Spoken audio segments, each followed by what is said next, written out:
Assalamualaikum warahmatullahi wabarakatuh. Apa khabar semua pelajar-pelajar ENT 600 ya. Sehingga kini saya masih lagi menerima persoalan daripada beberapa kumpulan yang kurang jelas ya tentang sama ada assignment ini, subjek ENT ini ialah untuk menulis mengenai sebuah syarikat yang lain, menerangkan masalah syarikat yang lain ya.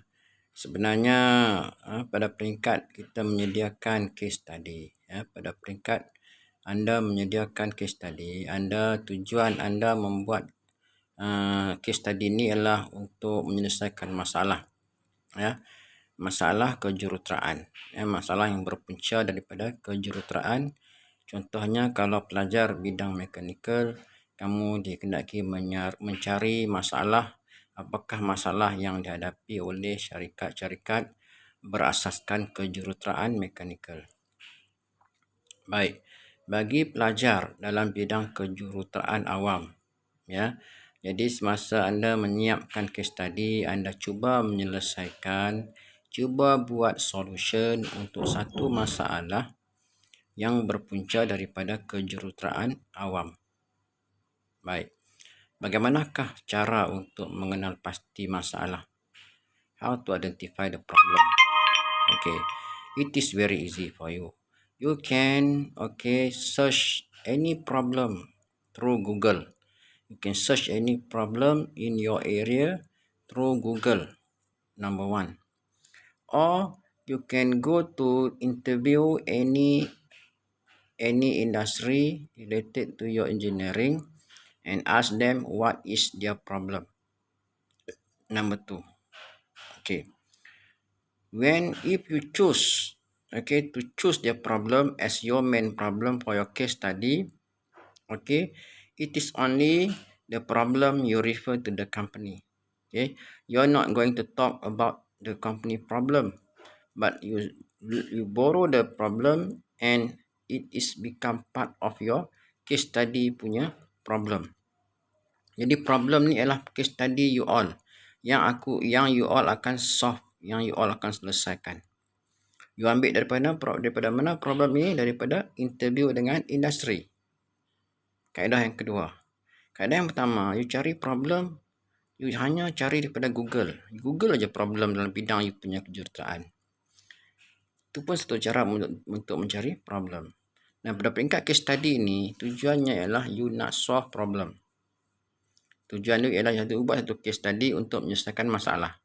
Jadi dalam case study itu, you akan memulakan bicara dengan what is the issue and what is the problem. Okay. Isu ni satu yang lebih besar. Contoh isu-isu dia adalah isu-isu dalam industri mechanical.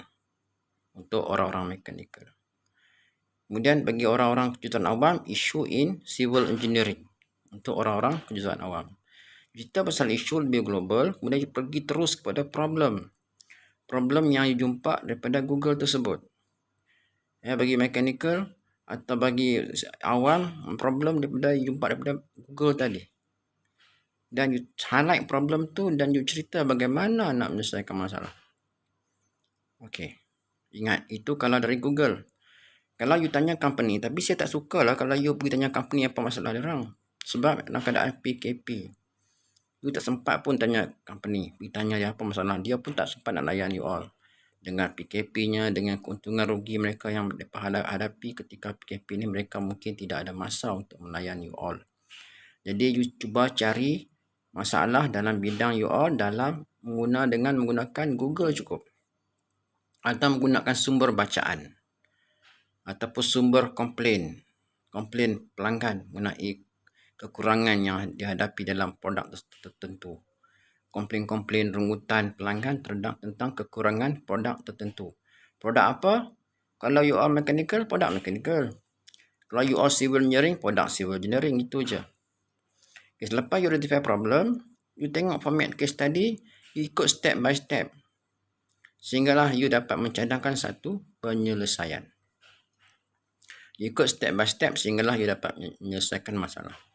Tapi ingat, masalah ni adalah masalah apa? Masalah yang dapat daripada bidang tadi. Bukan masalah company A, bukan masalah company B, bukan masalah company C. Okey. Dengan betul-betul masalah yang you jumpa tadi adalah masalah dalam bidang kejuruteraan masing-masing. Bidang engineer masing-masing. Ya, bukan masalah company A, bukan masalah company B. Masalah itu mungkin masalah company B, tapi sekarang ni you akan solve problem tu. Dan you akan sebut company B sekali je. Itu sumber rujukan masalah ialah daripada company B. Selepas itu apa yang you step lakukan itu ialah untuk syarikat you all sendiri yang you akan tubuhkan. Okey, ingat itu case study. Lepas you dapat masalah dalam case tadi, you dah fikirkan apa produk you nak cipta untuk solve problem tu, you mula jump ke assignment yang kedua. Apa dia assignment yang kedua? Ya, NPD, New Product Development. You seolah-olah akan membangunkan satu produk baru. New product tu produk baru lah. Produk baru ni berasaskan mana? Berasaskan case study tadi. Berasaskan masalah yang you cari dekat case study tadi. Kan tidak ada isu dah, you takkan cakap dah pasal syarikat A, dah lupakan terus. You hanya sebut sekali je, tapi you tak sebut langsung pun tak kisah. You tak payah sebut langsung syarikat A ke syarikat B, tak payah, saya pun tak suka you sebut dia. Sebab you dah ambil problem tu untuk you punya case, you punya company. Okay, masuk NPD, you akan tengok apakah how to explain your problem, how to write up your NPD. Tengok pada panduan menyediakan NPD. Bermula dengan introduction, masalah, tengok step by step. Untuk produk yang sama, untuk masalah yang sama, untuk produk yang bakal you ciptakan untuk menyelesaikan masalah dalam case tadi. Okey, you tengok format, ikut format, settle NPD. Okey, itu NPD you cakap pasal produk you. Okey, kemudian you akan buat satu lagi assignment, business blueprint atau perancangan perniagaan. Dalam rancangan perniagaan ni, apa you buat? You tengok format, panduan format dia. Dan ini seolah you dah tubuh company you sendiri. You dah sebut dah company tadi, company A tadi, B tak tengok dah. You pedulikan dia, lantak dia punya hal. Sekarang ni you dah sampai step you nak tubuh company sendiri, bisnes perniagaan sendiri.